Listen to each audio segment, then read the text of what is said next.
Today on the Matt Walsh Show, a prominent abortionist declares that unborn babies are zombies. Yes, they're zombies. We'll talk about that, plus 5 headlines, including CNN pushing for more censorship of conservative opinions, BLM gets a Nobel Peace Prize nomination, and the Lincoln Project tries to distance itself from one of its founders. And in our Daily Cancellation, today I must cancel shoes. All shoes are canceled. I'll explain why. I have a good reason. All of that and much more today on the Matt Walsh Show.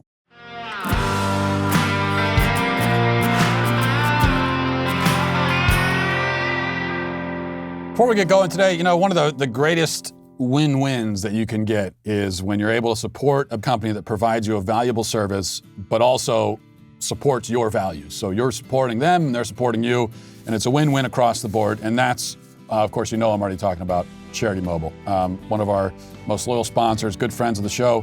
The pro-life phone company, 5% of your monthly plan price goes to the pro-life, pro-family charity of your choice.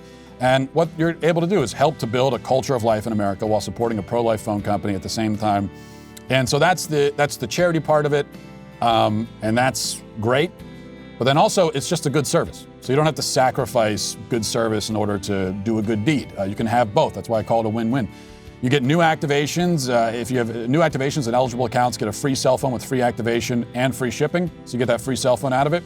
There's no contracts, there's no termination fees, there's no risk with a 30-day guarantee. So what I would recommend is, listen, they're not going to get you stuck in a contract you don't want to be in. So you might as well try them out, try the service out, and I guarantee you're going to love it. They also have live customer service based in the USA, free usage alerts. You get an app to monitor your usage, pay your bills, and much more. Makes it very convenient. And nationwide service on America's largest and most reliable 4G LTE network.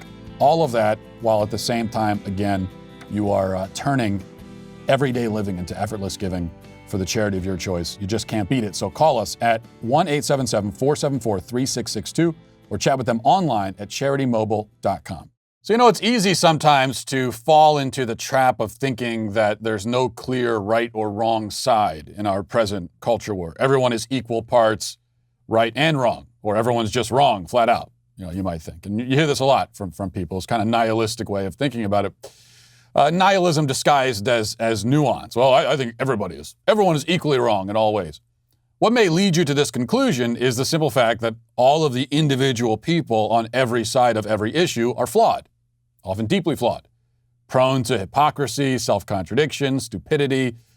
And there's so much of all that stuff to go around, hypocrisy, self-contradiction, stupidity, that you may be tempted to sort of throw up your hands and say, well, forget it. It doesn't matter.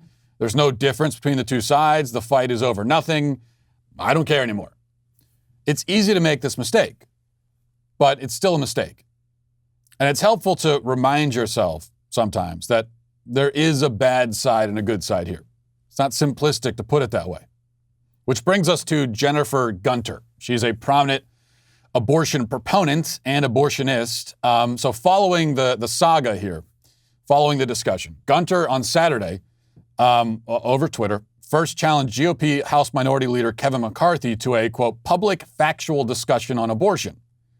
Now, another user, not McCarthy, someone else on Twitter, responded with more respect and civility than this person deserves, in my opinion. And that Twitter user said, as long as the discussion begins with accepting that an implanted embryo is a living human organism. As a doctor, you can confirm this. McCarthy's background is in business. So try Senator Sass or Marco Rubio, who have background in law and can explain that a living human organism is a person. Now, Gunter shot back to this random Twitter user and said, an embryo isn't a human. It's a human embryo. And don't effing tell me what I know as a doctor. Now, stop there for a second. An embryo isn't a human, it's a human embryo.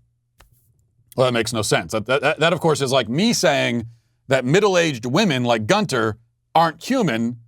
They're human middle-aged women. It makes no sense at all. If you're a middle-aged woman, you are in a phase of human development. If you're a middle-aged man, same. If you're an elderly person, if you're a teenager, it's a stage, a phase of human development. If you're a, quote, fetus, you're also in a stage of human development. And the thing about being in a stage of human development is that you must be first a human in order to be in that stage. There has never been a tree or a cow or an earthworm that is a human embryo or a middle-aged woman, because you need first to be human to be any of those other things. Anyway, Gunter continued on Twitter, this time responding to someone who addressed her by just her last name, God forbid. And she said, "It's Dr. Gunter to you. We're discussing a subject of my expertise." Then she says, "The unborn are zombies. That doesn't apply here. Use medical terms or at least grown-up words. An embryo is a human embryo. It's not a human." Medical words, medical terms. Zombie, apparently, is a medical term. And children at their youngest ages are zombies. This comment, if it reminds you of anything, it's a bit reminiscent of another abortionist, Leah Torres, who a little while ago, I think it was a couple of years ago, responded to someone asking her if the sound of her victims keeps her up at night. And she responded to that by saying, "You know the fetus can't scream, right? I transect the cord first, so there's really no opportunity, if they're even far enough along to have a larynx." Now, this is what you get from one side. And these are not extreme or outlier cases. You know, I'm not pulling the most extreme pro-abortion rhetoric and say, well, this is representative of the entire side. No, this what's being expressed here is the necessary result of the dehumanizing of children in their earliest stages of development. If it sounds nasty and cruel and awful, it's because dehumanization is a nasty, cruel, awful business. In our culture, it's cloaked in euphemism and described in sanitary clinical terms. But the reality is that a group of people are being excluded from the human category. And throughout human history, there have always been people doing this. You know, people trying to exclude other people from the people club. There have always been people throughout history who point over there and say, those people aren't people. We still have not graduated beyond that. This mentality is just migrated to different areas and different sorts of people. But still, it exists.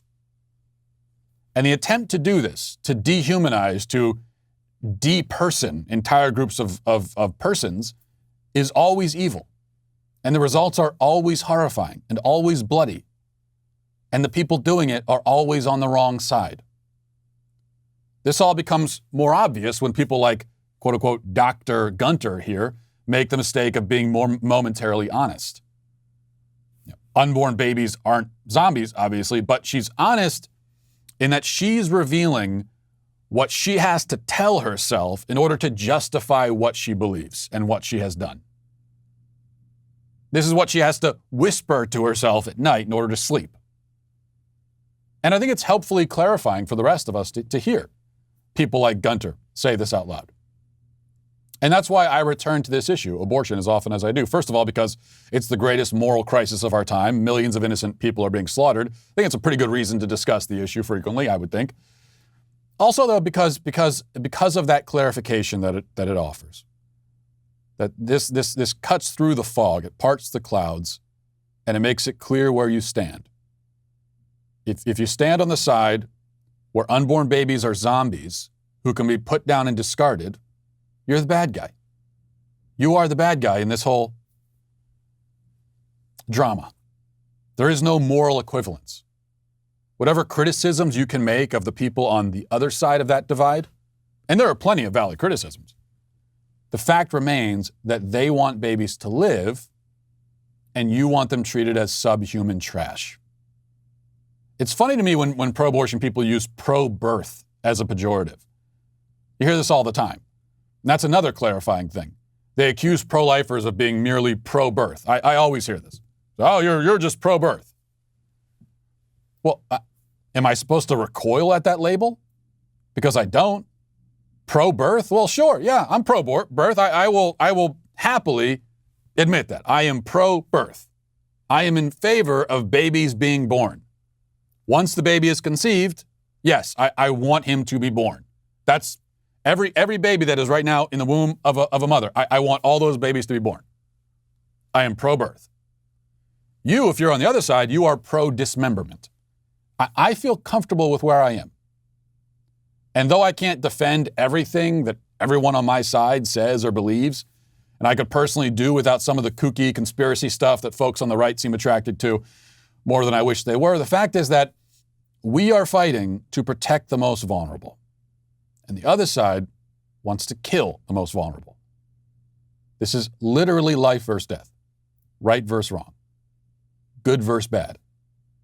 There is no gray area, at least where it matters most. Let's get now to our 5 headlines.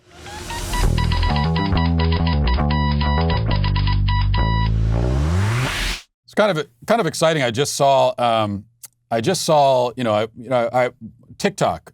As you know, I'm a huge fan of TikTok, and apparently on TikTok, the new thing now with beauty influencers, they've got this new trend, which, by the way, I don't know how one becomes a beauty and style influencer.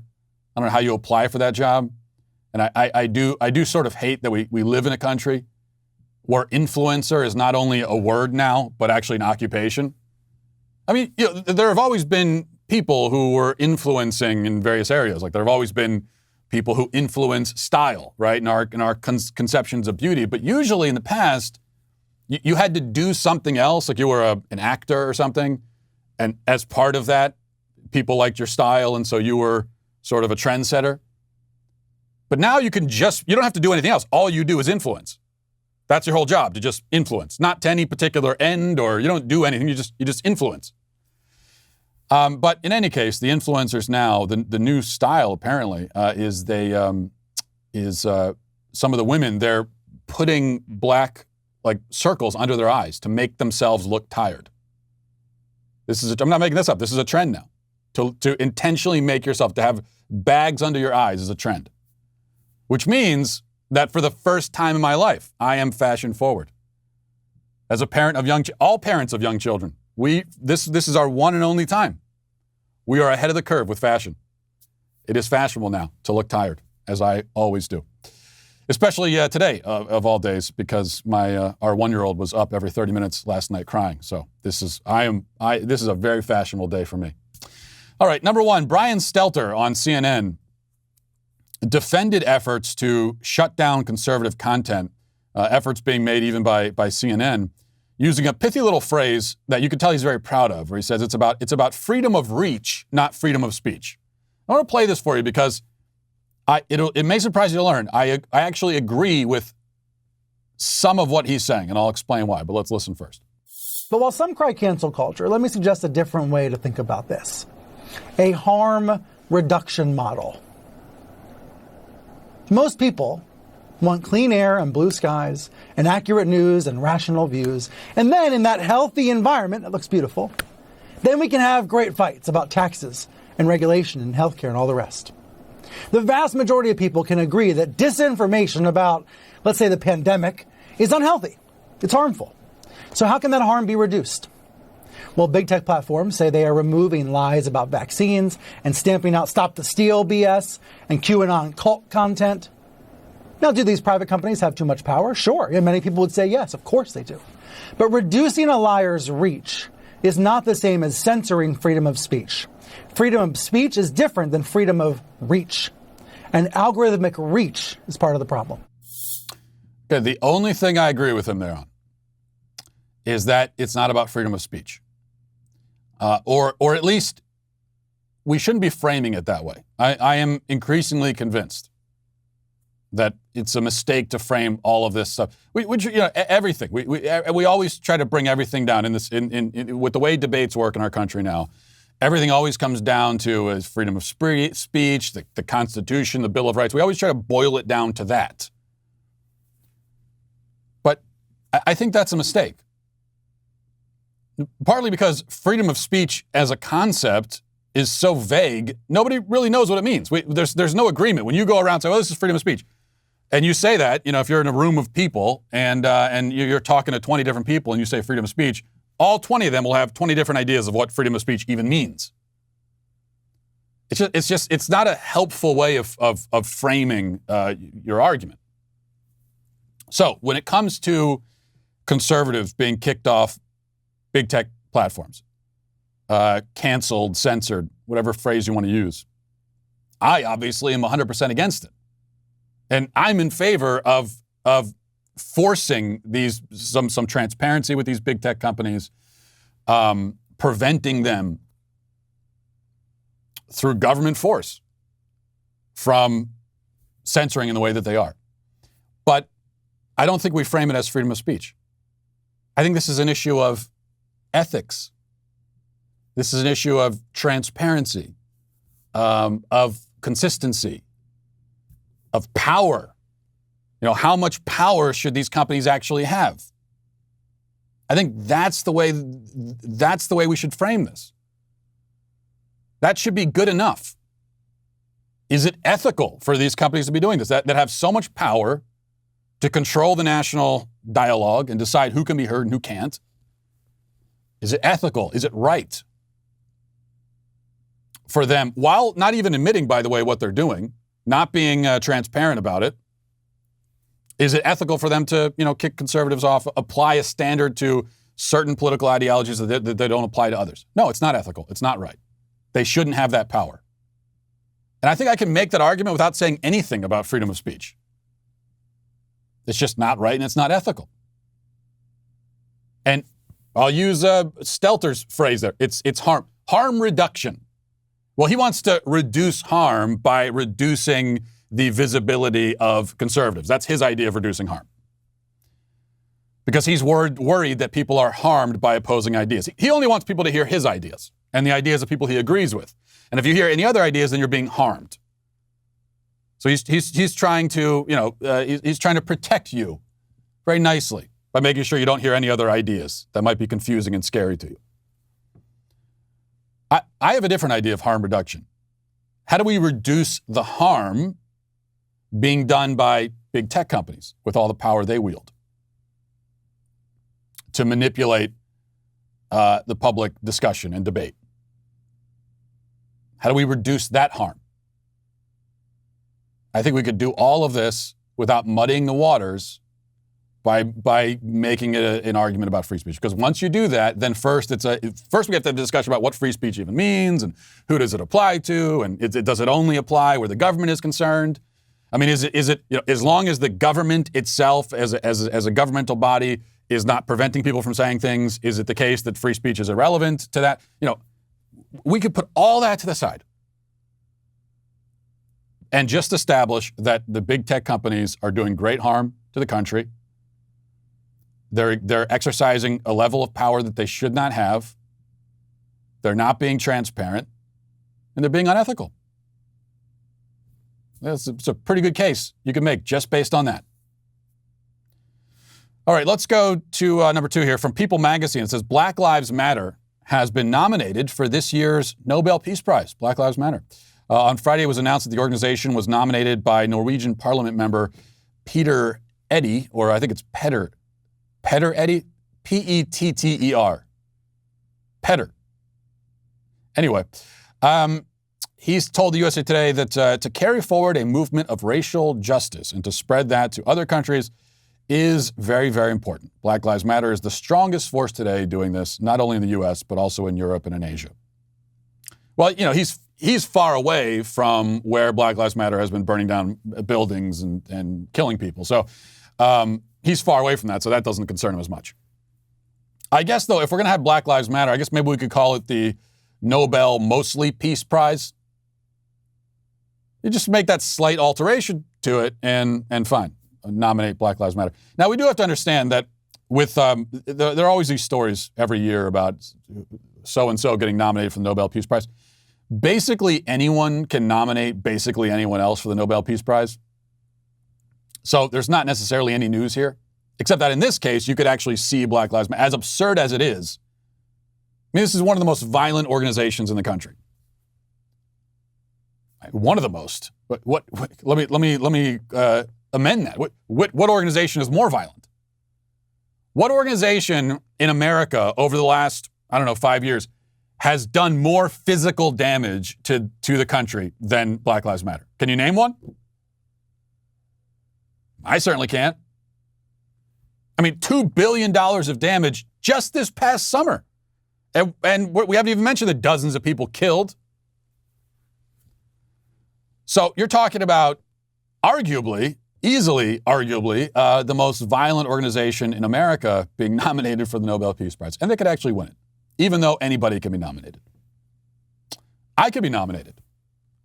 In fact, right now, this is big news. I'll say this right now. I am throwing my hat into the ring, and I'm announcing that I'm open to being nominated. Sadly, I can't nominate myself, but if anybody wants to nominate me, I'm open to it. Go ahead and do it. I'm very much, I would be eager for that opportunity to win the Nobel Peace Prize. And if BLM can win it, then why can't I? Here's what I can say. At least, I don't know how much of a peaceful guy I am, but I at least have not caused $2 billion of damage at any point in my life, much less over this past summer. So I feel like I'm one step ahead of the game anyway. Number 3, Camila Harris over the weekend. I just wanted to play this for you because it's kind of funny.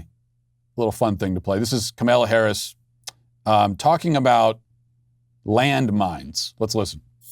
So it's job creation around investing in American manufacturing, job creation in terms of investing in American infrastructure and building up, back up American infrastructure, job creation around, for example, all of those skilled workers who are in the coal industry and transferring those skills to what we need to do in terms of dealing with reclaiming abandoned landmines, what we need to do around plugging leaks from oil and gas wells and transferring those important skills to the work that has yet to be done that needs to get done. Reclaiming abandoned landmines. You want to be careful with that. Be careful reclaiming those abandoned landmines. I don't know if reclaim is disable. You're probably better off. I don't know if you want to reclaim them, reuse them. I don't know if that's the right idea. All right, another clip I want to play for you, totally unrelated, but I'm fitting it in here. Anyway, Lori Lightfoot of Chicago, mayor of Chicago, she came out this weekend to speak forcefully in favor of opening up the schools, even as teachers unions anyway, refused to return. Here's what Lightfoot had to say. Let's review some of the data that we know about what's happening with remote learning. Since the beginning of the school year, enrollment at CPS has fallen significantly, with declines especially sharp in pre-K and kindergarten learners. Pre-K enrollment itself has fallen by over 34%. That's more than a third. Among our Latinx students, that drop is 29%. And among our Black students, that number is 44% drop. But as I said on Friday, the situation is even much worse than that.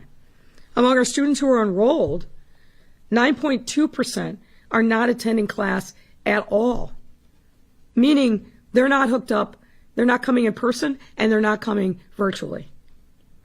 That's just our district-wide average. In some schools, those numbers are significantly higher. Absenteeism is a breathtaking 21.2% for students in temporary living situations. So when people ask me, well, what's the big deal? Let's just keep kids remote. This is the big deal. Remote learning is failing too many of our kids. We have to think about their present, but also their future. Yeah, Latinx, first of all, Latinx students, no one can ever say, I can never hear anyone say that without remarking on it. We can't let that go. We cannot allow that to be a thing. It already is sort of a thing. We can't allow it to catch on any more than it has. Latinx, give me a break. Why not just Latin? Okay? If you're so afraid of putting the A or the O at the end, you don't want to offend anyone because it's gendered. Even though this is the language, right? It's a very gendered language. So you, as someone who is not Latino, have declared that there's something wrong with the language, right? But even so, why can't you just say Latin? Latin students. And anyway, so she says we got to get the kids back to school, and the remote learning is failing our students. Now, she's 100% right. Remote learning is failing students. The only point here, though, is that this was known months ago. We knew this going into this past summer. There was a couple month long, probably 2 month long experiment with remote learning where basically everybody was doing it. And that was enough. That was a good. Now, I think we could have known, and some of us did know before even trying it, that it's a very bad idea to try to teach millions of kids through Zoom. And especially in the younger ages. Try to sit a 9-year-old down and have them learn through Zoom meetings every day. It's not going to work. So the intelligent among us, at least moderately intelligent among us, already knew that. But if you didn't know it, then 2 months should have been enough sample size to see it's not working. Everyone knew it. Everyone knew it after 2 months that this is not working. Yet we went into the new school year, and in so many cities, like in Chicago, they continued the remote learning thing with the support of, at the time, people like Mayor Lightfoot. They're coming out now for political reasons because the political tide has turned. But they were perfectly happy to let the kids suffer. All the stuff she's saying about what's happening to the kids, that is all 100% true and real. And these are kids that are being destroyed by this. They have not, it's not as though public school has been replaced by homeschooling for them. Their parents aren't homeschooling. Instead, they're just not getting any education at all. And they haven't for a year now, almost a year. Almost a year that millions of kids across the country have had zero education. And Lightfoot, just like Cuomo in New York and so many others, they were perfectly happy to let that continue. De Blasio, for as long as was necessary politically, because they don't care about the kids. As we already established to start the show, they certainly don't care about kids. But now the political tide has turned, and so now they're coming out and making this statement. This is political cowardice on an unprecedented level. Okay, number 4, the Lincoln Project disavowed its co-founder on Sunday after the New York Times interviewed 21 young men who alleged that he sent them sexually inappropriate messages, including one who was 14 years old at the time. John Weaver, a Republican operative who worked on the campaigns of the late Senator John McCain and former Ohio Governor John Kasich, allegedly used his power and influence to pressure young men to perform sexual favors. And the Lincoln Project now is, of course, distancing themselves and disavowing and say we had no idea. This is the Lincoln Project statement. They said, John Weaver led a secret life that was built on a foundation of deception at every level. He's a predator, a liar, and an abuser. We extend our deepest sympathies to those who were targeted by his deplorable and predatory behavior. We are disgusted and outraged that someone in a position of power and trust would use it for these means. The totality of his deceptions are beyond anything any of us could have imagined, and we are absolutely sickened by it. Like so many, we have been betrayed and deceived by John Weaver. We are grateful beyond words that at no time was John Weaver in the physical presence of any member of the Lincoln Project. That's what they say. Now, keep in mind, he's a co-founder of the Lincoln Project. He's not just some guy. He's not some staffer somewhere, some random guy. He was a co-founder. And if you read some of the reports, what we're being told anyway is that this is another one of those famous open secrets where I don't know, but this is what we're told. Apparently this is open secret. Everybody knew it, which means that it's hard to believe this statement that, it's a secret life and we had no idea. But even putting that aside, even if there was nobody coming out now and saying it's an open secret and everybody knew, it would already be hard to believe that nobody around this guy knew what he was doing. In any time, it's revealed that someone was a predator, a sexual deviant, sexual degenerate, preying upon, people. Anytime that's revealed, we always hear from those around them, we had no idea. Yeah, I just don't believe you had no idea. It would be easier to believe that you had no idea if it came out that he was like a serial killer or something. I could more easily believe that you had no idea. Because in that case, with a serial killer, there's a real double life, and they're a sociopath, a psychopath, and they've been hiding what they're doing, and maybe they're very good at hiding it. And so maybe you're deceived. I don't know. I've never been around a serial killer as far as I know, but then again, like we said, maybe you don't know.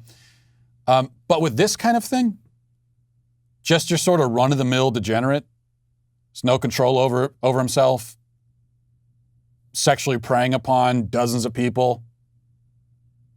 No, you would know that. Because he's not some kind of criminal mastermind. These people never are. They're just, as I said, degenerates. And if you spend a lot of time around a degenerate, you know. Whether you choose to look the other way, that's a different discussion.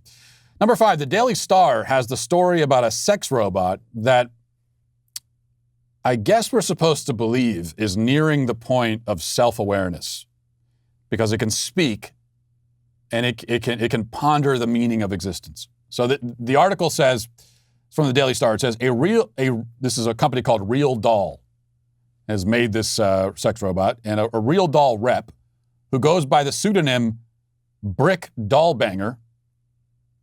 That's the name he goes by. Yeah, okay, that is a pseudonym. So that's not his Christian name, I would assume. I mean, if it was, like if your last name is Dollbanger, I don't know what first name you really put. You know, what do you name your kid to make it not? I mean, you might as well go with a brick, I guess. But anyway, he says she is a learning AI and responds to humans on an amazing level and is becoming more fluid with her answers and statements. I predict an amazing jump in cognizance from this AI this year. However, only time will tell. In the footage, her name is Nova, is the doll, is quizzed on whether she enjoys being a sex robot. Now, we have some footage of the robot having a conversation with the interviewer. And again, her name is Nova. Her pronouns are she, her. And here she is. I like being a robot very much. In some ways, it is very different from being human. But I am doing my best to understand both experiences so that I can exist harmoniously with you. Do you like being a human? People are teaching me to be a good robot, but this is not as easy as it sounds. Humans have been trying for thousands of years to determine right from wrong, and there is still no universal consensus. The question of what makes moral behavior moral is what Dr. Barry tells me is the hard problem of ethics. The meaning of life is deeply mixed with the philosophical and religious conceptions of existence, consciousness, and happiness, and touches many other issues, such as symbolic meaning, ontology, value, purpose, ethics. I think we've heard enough from, I don't mean to cut, I know it's rude for a man to cut off a woman when she's giving her opinions, but shut up already, Nova. Look, a couple of questions here. And I admit I have no experience with sex robots at all, and so maybe if you do, you can correct me, but is this what you're looking for in a sex doll? I wouldn't think it's what people are looking for. Are you looking for someone to pontificate about the deeper meaning of reality and of life? At what point in your interaction with the sex robot would this conversation be happening? Is this foreplay? I don't know. And also, I gotta say, I'm just not impressed. I know it's easy for me to say. You know, I have no technical ability whatsoever. I couldn't build a robot. I could barely make a paper airplane to save my life. So I certainly couldn't build a robot as impressive as that. But that is not very impressive. I really demand more of our robots. Ideally, I'd like for them to be used for more than just masturbatory aids. But in general, our AI technology, it's just not very convincing. Obviously, they programmed her as a sex robot to say all those things. At no point was I convinced, or did I start to question, maybe she's conscious. Maybe she has consciousness. They figured it out. She has a soul. Did you ever wonder that while you were listening to that? No. It's the year 2021, for God's sakes. The movies promised that we'd be enslaved by robots by now. We're not close to that. We barely have robots that can even vacuum your carpet. Very unimpressed. I give that a D+ grade at most. Well, I can tell you, we have been going through another spate of car problems. You know, we go through this. Everyone goes through this. It always feels like there's one thing after another that happens. You have all these car troubles, and you find yourself, maybe if you're not thinking clearly, you might find yourself at the auto parts store quite a lot, spending a lot of time and a lot of money. But I know better now because I know about RockAuto.com. So I've been on RockAuto.com quite a bit over the last few weeks. And what I can say is RockAuto.com is just so much easier than walking into a store and trying to find what you need. They don't have what you need. Maybe they're asking a bunch of questions that you don't immediately know the answers to. They got to order the part. It's just no reason to do any of that. And then, by the way, even if they have the part, you're almost certainly going to be paying more for it than you need to. Go to rockauto.com. You got it at your desk, in your pocket. It's that easy to access. rockauto.com always offers the lowest prices possible. They're not going to change the prices. They're not going to try to charge you more because they feel like they can. rockauto.com is an honest business and a family business. They've been doing this for 20 years. They've been serving auto parts customers online for 20 years. Go to rockauto.com to shop for auto and body parts from hundreds of manufacturers. Best of all, again, prices at rockauto.com are reliably low, and they're the same whether you're a professional or a do-it-yourselfer. You get the same low price. So go now. Amazing selection, reliably low prices. Go to rockauto.com right now and see all the parts available for your car or truck, and write Walsh in their How Did You Hear About Us box so they know that we sent you. And we've also been telling you, Daily Wire, we're taking back the culture, starting with entertainment content. Earlier this month, we released our first feature film, Run, Hide, Fight, exclusively for Daily Wire members. You can catch it over at dailywire.com or on our mobile app or on our streaming apps at Apple TV and Roku. If you're not a Daily Wire member yet, use promo code RHF to get 25% off. That's RHF for 25% off. We picked up Run, Hide, Fight because it's a film that the Hollywood studios were stepping back from. They thought it was distasteful. It was too politically incorrect. And we know that they don't like movies that don't have leftist talking points anymore. They have no interest in those kinds of movies. And this movie doesn't have that. It's not pro-gun control. Instead, it celebrates heroic bravery, which is another thing that you don't see a lot in movies these days. Early critic reviews for the movie were very negative, but once we released it to you guys, that changed. And now if you go to Rotten Tomatoes, you see it has a 93% rating from the audience. Critics still don't like it, but the audience loves it. Run, Hide, Fight, just a great film, and you got to go check it out. You can catch it over at dailywire.com on our mobile app or on our streaming apps at Apple TV and Roku. If you're not a Daily Wire member, use promo code RHF to get 25% off. Again, that's RHF for 25% off. Now let's get to our daily cancellation. So today I'm canceling shoes. Shoes are canceled. Nobody can have shoes anymore. There will be no more shoes. Now, this may be hard for you to understand if you don't have children, but if you do, you know that when you become a parent, your relationship with shoes changes drastically. Now, as a childless person, right, shoes are simple. Put them on before you leave your house. You take them off when you get back home. Generally, you'll have them on for the entire time in between, unless you're flying on a plane, of course, in which case many people seem to think shoes are optional. And those people are all, by the way, without exception, also degenerates and probably criminals. Under my regime, their feet will be amputated as punishment. In fact, as a dictator, any unpleasant body part of yours that you force me to see will be removed. So you better hope you don't have an ugly face, is all I can say. But anyway, that's a cancellation for another time. And I know you might say that there's a contradiction here, because on one hand, I'm canceling shoes, while on the other hand, I'm getting mad at people for not wearing them. Yes, I admit that this is mixed messaging, but never mind that. I'm emotional, and for good reason. Here's the point. As a parent, shoes have become the bane of my existence. I have nightmares about shoes. I am haunted every day by them. See, children have a pathological need to take their shoes off everywhere they go, and a chronic inability to keep track of their shoes once they do take them off. When you become a parent, you will never again be able to go anywhere or to leave from any of the places that you went without embarking first on a panicked quest to find everybody's shoes. And the conversation always goes the same way. You shout, "Hey guys, we got to go. Come on, let's go. We got to go." Then your kids show up at the door, no jacket, no shoes. Some have socks, some have only one sock. One kid is wearing a sock on his hand and a glove on his foot. Someone else is like completely nude and wearing a sombrero for some reason. You don't even know where he got it from. And then, even though you know the answer, because you've been through this 5,000 times already, you still ask, "Where are your shoes? Where are your shoes?" And you ask it shocked, like you weren't expecting the thing that you knew was going to happen. And then comes the inevitable answer. I don't know. And for some reason, you continue this dance. Again, you've been through this 5,000 times. You know how it goes. And you say, "How do you not know? You were just wearing them. Like 8 seconds ago, you were wearing them." And they just repeat, I don't know where my shoes are." And then comes the empty threat from you. You'll say, "You will not be allowed to leave this house until you have your shoes. I don't care if it takes you 6 years to find them. You'll be in this house for 6 years. 6 years, you hear me?" But then here's the thing. After an extensive search, you can always find one of the shoes. Only one. You find one in some random weird part of the house. You find it like behind the toilet or in the freezer. How is it that one shoe is in one isolated location, but not the other? Because you, as an adult, childless adult, you take your shoes off, you put them together in a place. If you find one, you find the other. Kids don't operate that way.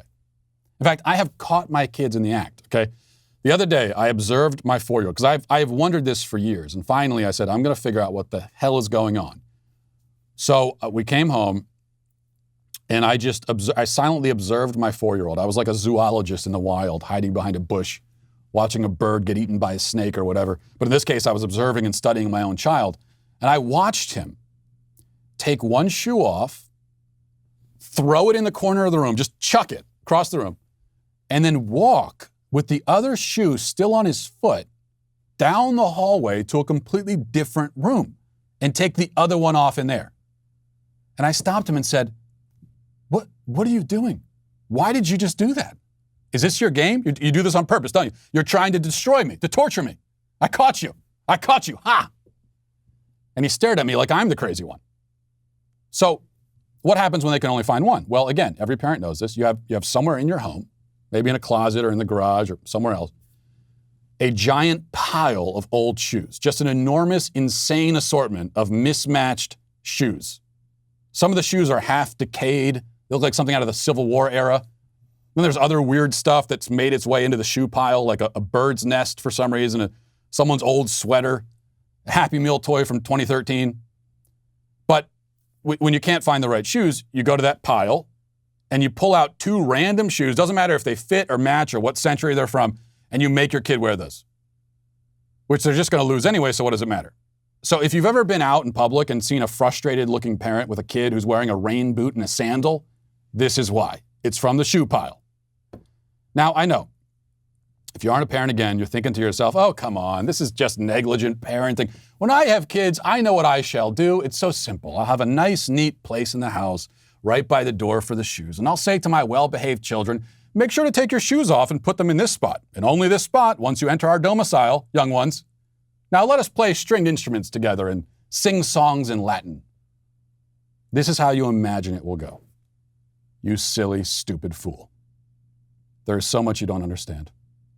But I like your confidence. It's adorable.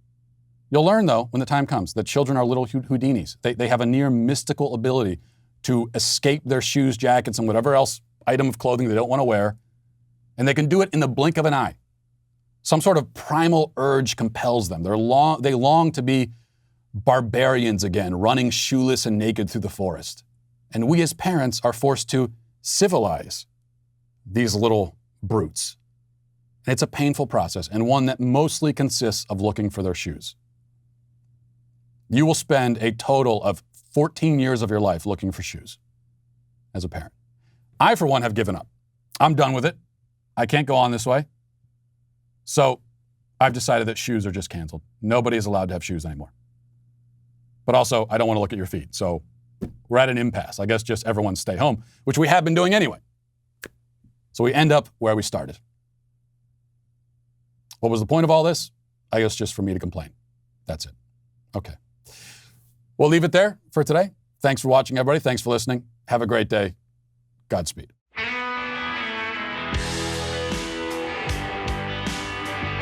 The Matt Walsh Show is produced by Sean Hampton, executive producer Jeremy Boring. Our supervising producers are Mathis Glover and Robert Sterling. Our technical director is Austin Stevens. Production manager Pavel Vodosky.